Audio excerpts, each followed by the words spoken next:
Episode last లో Bharani and Emmanuel మాట్లాడుకుంటున్నారు కదా, తనుజ గేమ్ ఏంటి ఇలా ఉంది, 1 వీక్ నుంచి పాటు చేసేసుకుంటుంది, అసలు పవన్ కళ్యాణ్ మాట వింటుందో మన మాట ఏమీ వినట్లేదు, తన్నే సపోర్ట్ చేస్తుందని.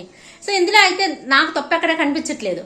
ఒకటి శ్రీజ ఇంకా కళ్యాణ్ కలిసి ఆడకూడదు అనుకున్నారు, అందరూ టార్గెట్ చేస్తారని. అందులో తప్పేం అనిపించలేదు. అంతేగాని ఇద్దరు బకరాలను తీసుకున్న వాళ్ళతో ఆడి మనం సేఫ్ అయిపోదాం అన్న ఆలోచన అయితే లేదు వాళ్ళకి. వాళ్ళిద్దరు కలిసి ఆడకూడదు అనుకున్నారు, అంతవరకు గేమ్ లో తప్పేం లేదు.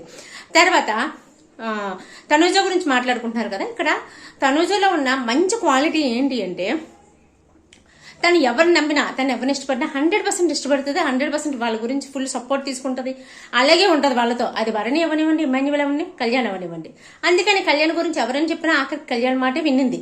సో ఇది అక్కడ జరిగింది. దీనివల్ల తనూజ గేమ్ గ్రాఫ్ పెరిగింది, తనూజ ఇంప్రెషన్స్ మారిపోయి అరుస్తుంటది, ఏడుస్తుంటది, ఎన్ని పోయి మంచిది వచ్చింది. గేమ్ ఎవరు గెలిచారనేది ఇంపార్టెంట్ కాదు, ఎవరు ఎలా ఆడుతున్నారు అనేది ఇంపార్టెంట్. అది గ్రహించాలి వీళ్ళు.